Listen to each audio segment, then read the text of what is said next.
La fonction logarithme n'est plus rien. ln. Elle ne prend que des valeurs strictement positives. Et tu obtiens comme résultat un réel. Si tu as x, tu obtiens ln de x. Alors, lorsqu'on écrit ln de 0, c'est pas bon. ln de 2, c'est bon. ln de moins 2, c'est pas bon. Car on a dit on ne prend que des nombres strictement positifs. Lorsqu'on écrit ln de x, il faut préciser que x est strictement positif. Tu as l'intervalle 0 à plus l'infini. Si tu écris ln de x plus 1, tu précises que x plus 1 est strictement positif. C'est-à-dire x plus grand que moins 1, comme domaine moins 1 à plus l'infini. Si tu écris ln de x carré, que va-t-il se passer? X carré est positif. Mais on a dit qu'il faut être strictement positif. Strictement. Alors, on va éliminer 0. Et là, tu auras une réunion d'intervalles. Moins l'infini 0, 0 plus l'infini. Et si tu écris ln de x carré plus 1, que va-t-il encore se passer? X carré est positif. Si tu lui ajoutes 1, tu obtiens un nombre plus grand que 1. Et si on est plus grand que 1, forcément, on est strictement positif.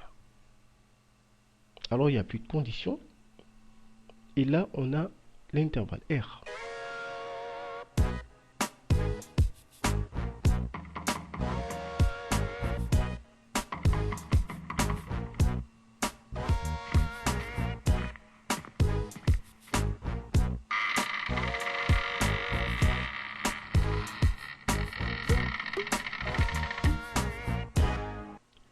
Si tu écris ln de x carré plus 2x moins 3, tu précises que le bonhomme de l'intérieur est strictement positif.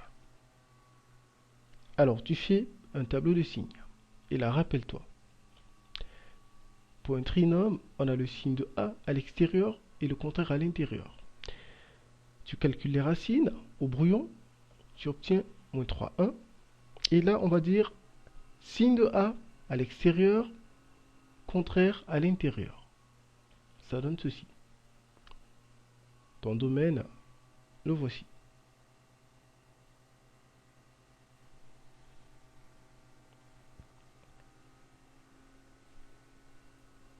On prend une dernière écriture. Tu précises que le bonhomme de l'intérieur est strictement positif. Ensuite, tu fais un tableau.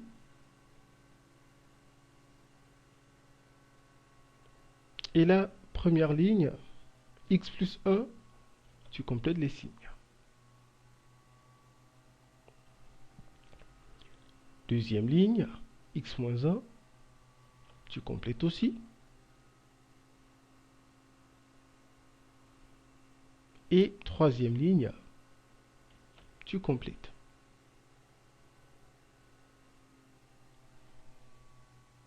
Alors, ton domaine, le voilà.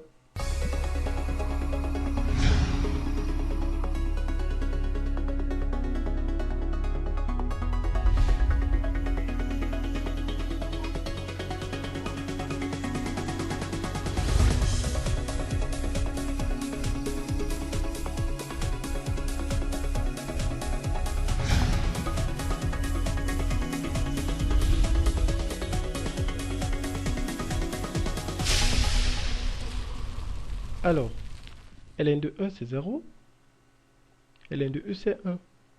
E est un nombre au même titre que pi. Ils ont été découverts ensemble.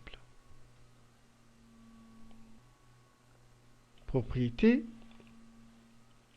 ln d'un produit, c'est la somme des ln. Ln de racine de a, c'est 1/2 de ln de a. Ln d'un quotient, c'est la différence des ln. Ln d'un inverse, c'est l'opposé du ln. Et ln d'une puissance, tu fais sortir l'exposant. Ça fait p ln de a. P est un entier relatif.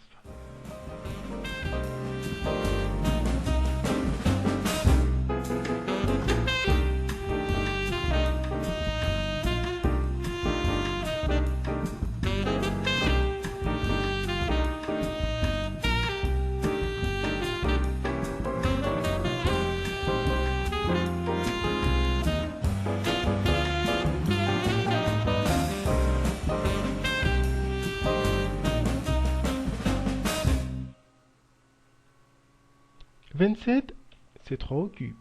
On sort l'exposant, ça fait 3 ln de 3. On a 2 ln de 3. 1 demi et 3 au carré. 2 ln de 3, on sort l'exposant. Et là, ça fait 2 ln de 3 moins ln de 3. 2 moins 1, ça fait 1. On dit ln de 3.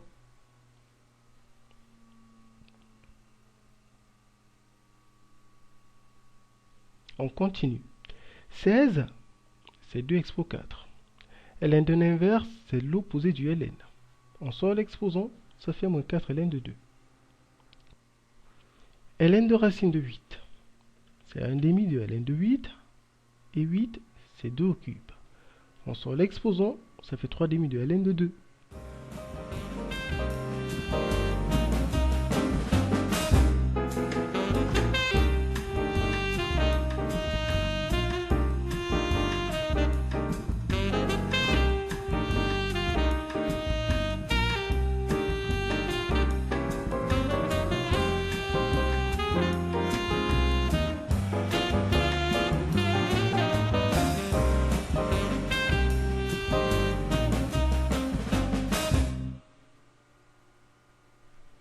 Rappelle-toi de ces formules. Alors, à 2 ln de 3, 2 rentre en exposant. On a ln de 9 plus ln de 2.